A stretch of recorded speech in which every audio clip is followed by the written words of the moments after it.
some other ways. Andrew could have gotten the door panel at any lumber yard. Mother Waypoint was backed up, at least in part, by a police crime lab. Couldn't be sure the panels were one and the same. The living room has two holes in it. This one I'm pointing to right here, 10 inches from the edge, and this one down here, 12 inches. This one I referred to being 25 from the top, and the second one 36 from the top. Now, as you open this, there's also, of course, a knob door in this one. As you open this door, there's blood behind the door. The top hole shows that the bullet was incoming. They fired through the door and hit the brother through the door. The brother fell here. Most of the blood is dried up, but you can see a little bit of it there and a little bit of it on the floor. The brother was shot 4 or 5 times, so after they came through the door, they shot him again to make sure he was dead. Mr. Montgomery, Dr. Constantino testified today that Mark Clark could not have struggled after receiving that shot through the heart. Now, in your mind, does this contradict the testimony of Officer Davis, who described a struggle? Yes, it seems to me that that was a very startling thing. We also learned that the bullet, which was in fact recovered from Mr. Hampton's body, was a bullet fired out of a carbine by Officer Davis. So that indicates also that Officer Davis may well have walked into that back bedroom, contrary to his testimony, and fired a shot into the body of Fred Hampton at one point in time or other. There were 6 of us assigned to the back door. I came up on the back porch. I placed myself to the right of the door. I put my head down enough so I could hear if there was any conversation in the building. I heard people talking in the front, and then I heard a loud shot, sounded like a shotgun. I backed up and kicked the door open. I started in, and before I could get past the threshold, there were 3 shots fired from the rear bedroom. They were directed directly at the back door as I was coming in. I backed out again. Only by the grace of God was one of our, or 2 of our police officers prevented from being killed when they were fired upon as soon as they announced their office and knocking on the door. On December 11, 1969, the Chicago Tribune carried a story that it characterized as an exclusive version from the state's attorney's office. Why was the disclosure made in the Chicago Tribune?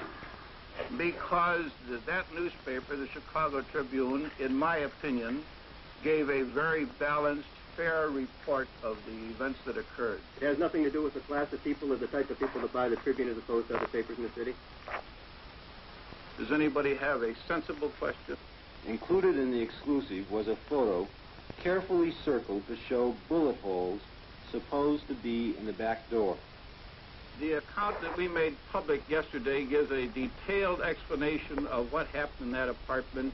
I stand wholeheartedly behind it as absolutely accurate. There is one inconsistency in, well, for example... I do not intend to quibble about that account. You intend to get at the truth? The account that we gave of the events is the truth. One of the 4 pictures you gave the Tribune had 2 bullet holes on the right side of what was supposed to be the rear door.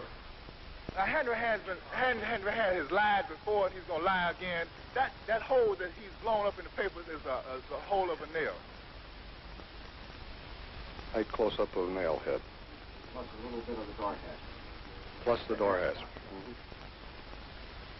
Now here you see the large nail heads being pointed out. I have said that we released the pictures. We have not characterized or described the conditions that they portray, other than to say that that is an accurate portrayal of that particular object. Do you know if any of the 4 pictures they received had portrayed bullet holes in any of the walls? Another photo claimed to show the bullet-riddled door across from the bedroom. The officers testified that the Panthers fired into that door from inside their bedroom. In fact, the door in the photo was the bedroom door, and the holes in the door were made by police gunfire at the Panthers. As you can see, bathroom door is intact. Not only the bathroom door, but the entire wall area is intact. there was a picture of the inside of the door to the bathroom. Yes. That door, our reporters discovered, corresponded to one on the front living room adjoining the bedroom. There were holes in the door. When the door was open, those holes corresponded to holes that were in the wall adjoining between the bedroom and the living room. And when they stuck a stick through the holes, they all matched up. I make, as I say again, I make no evaluation of the pictures other than to say they portray conditions as they existed in that apartment at the time those pictures were taken. This is the door that's supposed to contain numerous marks from a stray shotgun blast and small arms fire, which again was fired by members of the vicious Black Panther Party, who were standing in this bedroom here, shooting out into the hallway here. I urge your inventory of each of these vicious weapons. This attack by the Black Panthers on the police, plus the weapons which were recovered at the depot where they were storing them, clearly demonstrates the true character of the Black Panther Party. I have never denied that there was no weapons there. As a matter of fact, he would be a fool if he didn't have a weapon there, knowing the ferociousness of the pigs, how they just jump out of the cars and shoot you down, how they knock on your door and blow 19-year-old sister's head off with shotguns, how they kill 2 brothers in 1 week. And as a matter of fact, everybody that's concerned should have something in their home to protect themselves, because Hanrahan is a madman. Mr. Hanrahan, can you tell me why your officers did not try to use tear gas? Isn't this the usual procedure to flush someone out of a building? Our officers used the means necessary to effect the search and to prevent themselves from being killed upon after they were fired upon. Isn't it true that your men usually use tear gas in situations such as this, and why didn't they use it this time? No, that is not true. It is not true? They came with murder on their mind, you see. Even if they wanted to take somebody to jail, it would be a simple matter of just shooting some tear gas and just draw everybody out right on.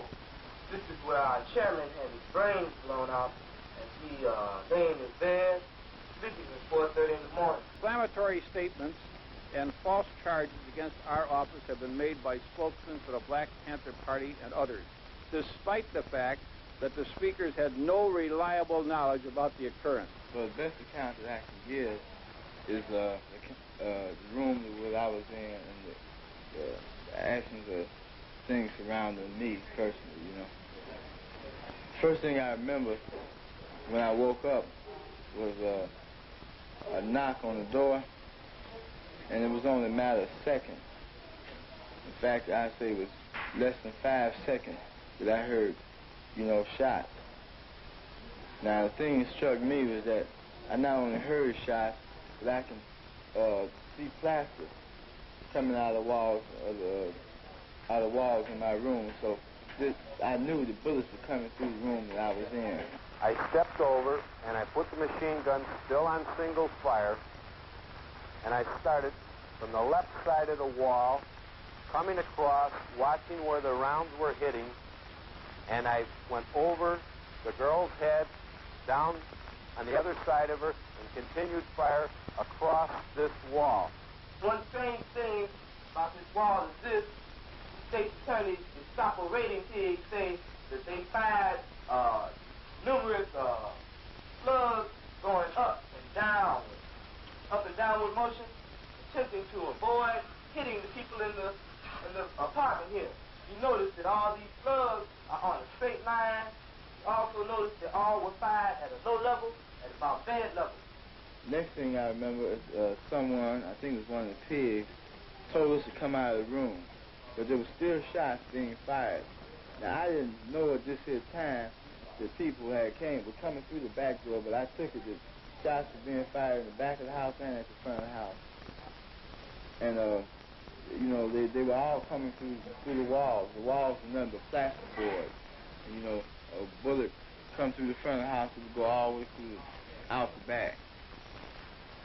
Somebody told us to get out, but I remember we were so afraid and bullets were still coming that we remained on the floor. I heard another pause, and then one of the pigs told us that if we don't come out, he was going to put something in there that would really get him out. The idea came in my mind that he was going to shoot tear gas or something in there. We realize that there are still some people remaining in the front bedroom. We don't know whether they're injured or not. So I plead, and I conjure, I beg them to come out. Please come out with your hands out. Throw out your weapons. But the next thing I heard was a barrage of shots, real fast. And, you know, we were hit this time. I started with the gun, still on single fire, being very careful and watching where each round hit on the wall. I walked them around the girl sitting on the bed and brought it all the way across the wall again. As I was doing this, Officer Davis was stepping up, and he started firing across the wall from right to left.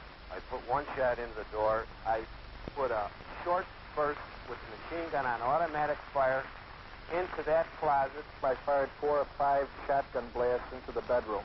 The second form, still coming up, caught a blast as the gun came further across the room. They told me, you know, to get up and walk. And I told them I couldn't. And then I think they hit me or did something. They told me they would kill me if I stayed there. So I kept trying. I managed, you know, to get up, and I made a little hop. And I finally hopped out, you know. I am taking the word of our policemen over what we understand is supposed to be a version provided by defense attorneys and by the occupants of the apartment. I was hit 5 times. I was hit 2 times in the stomach, 1 time in the leg, and I was hit grazed in each hand. Yeah. This is just a scar. You know, I had to have a section of my colon taken out because of infection, and I was shot over here.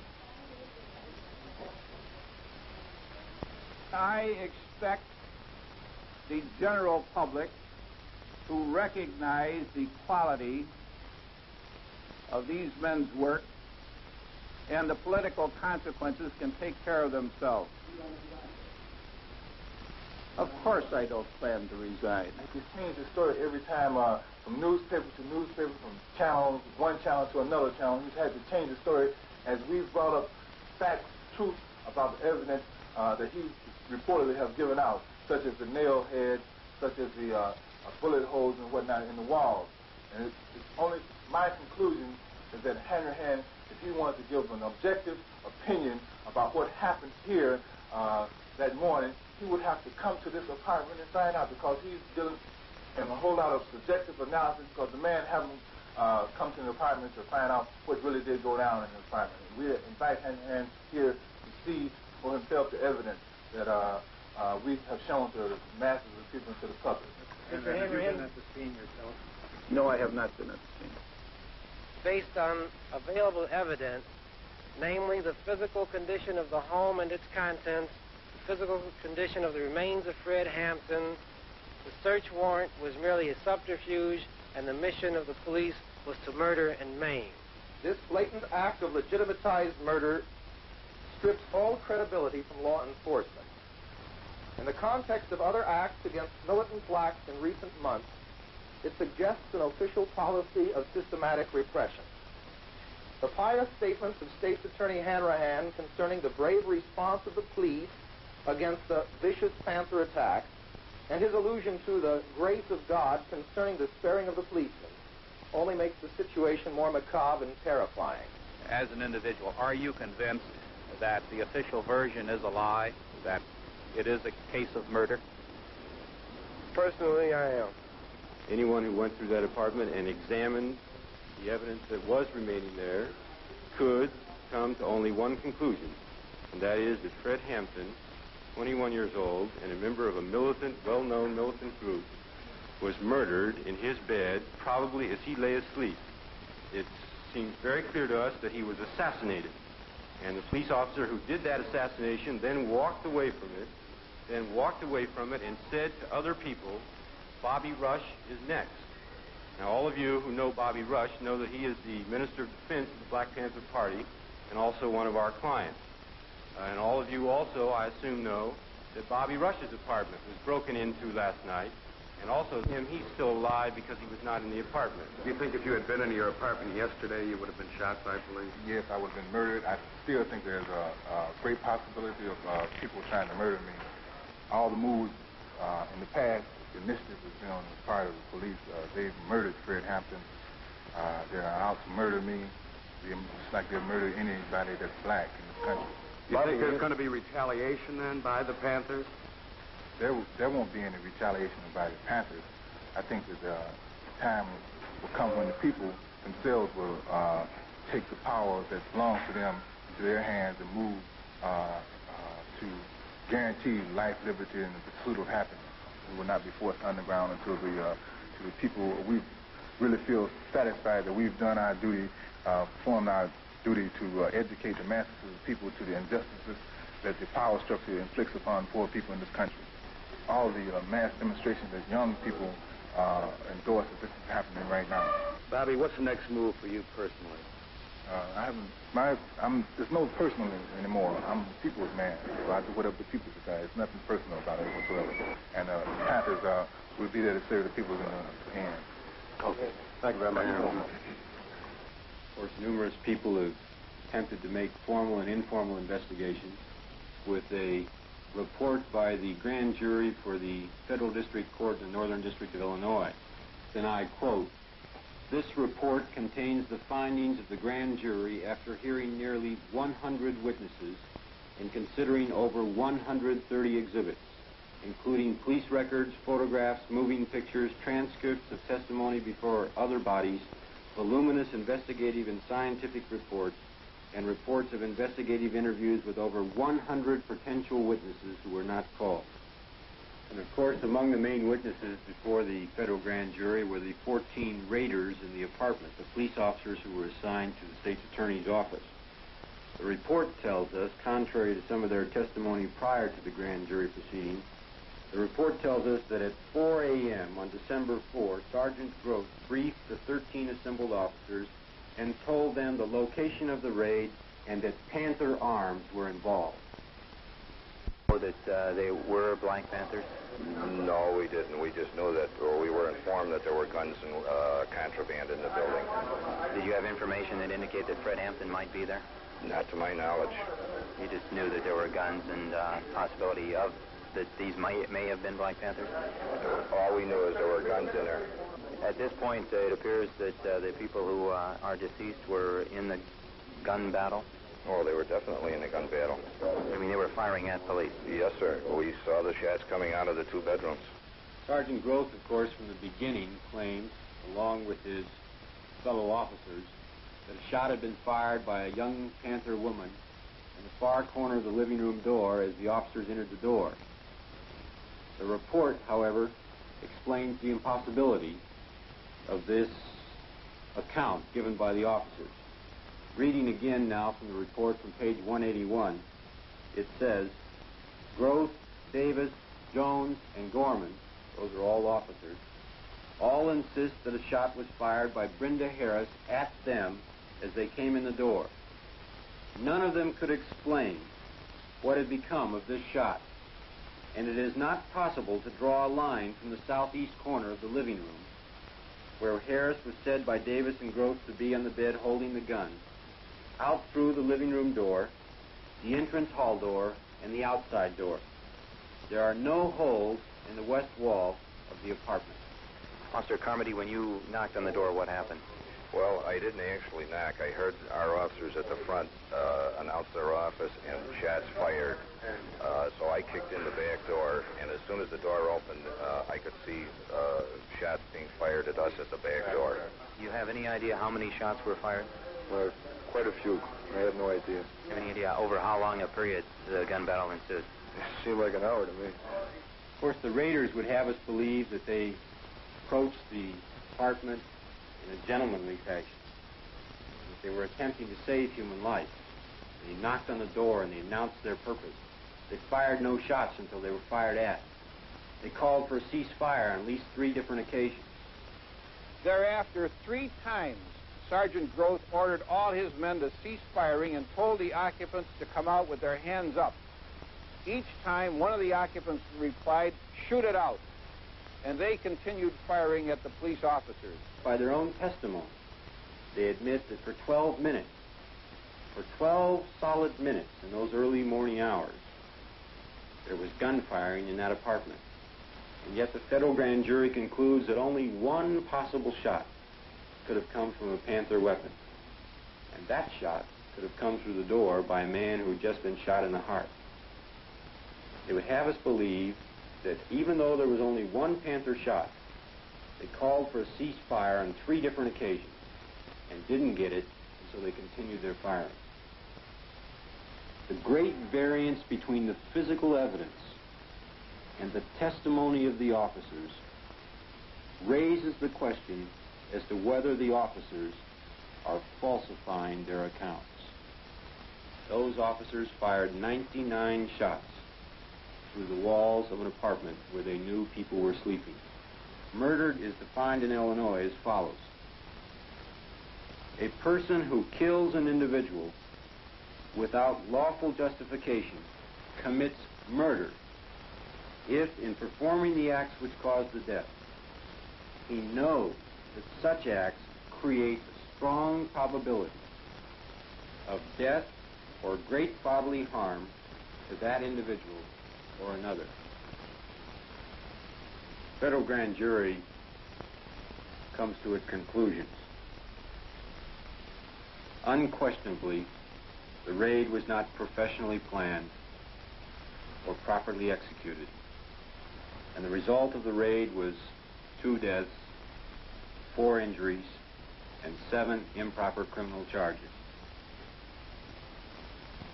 In spite of those conclusions, the report then goes on to say, the physical evidence and the discrepancies in the officers' accounts are insufficient to establish probable cause to charge the officers with a willful violation of the occupant's civil rights. I want you to know that I want you to think. If you ever think about me, and if you think about me niggas, and if you ain't gonna do no revolutionary act, forget about me. I don't want myself on your mind if you're not gonna work for the people.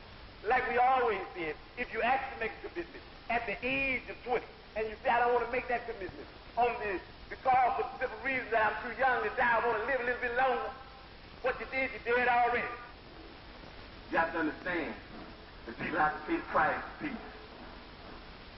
If you dare to struggle, you dare to win. If you dare not to struggle, then goddamn it, you don't deserve to win. Let me say peace to you if you're willing to fight for it. Let me say it in the spirit of liberation.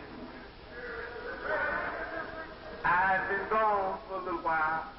At least my body's been gone. You ain't got to see that to me. At least my body's been gone for a little while. But I'm back now, and I believe that I'm back to stay. I believe that I'm going to do my job, and I believe that I was born not to die in a car wreck. I don't believe I'm going to die in a car wreck. I don't believe I'm going to die from slipping on a piece of ice. I don't believe I'm going to die because I got a bad heart. I don't believe I'm going to die because of lung cancer. I believe that I'm going to be able to die what I was into the things that I was born for. I believe that I'm going to be able to die high off the people. I believe that I will be able to die as a revolutionary in the international revolutionary protest struggle. And I hope that each one of you will be able to die in the international protest revolutionary struggle, or you didn't be able to live in it. And I think that struggle is going to come. Why don't you live for the people? Why don't you struggle for the people? Why don't you die for the people?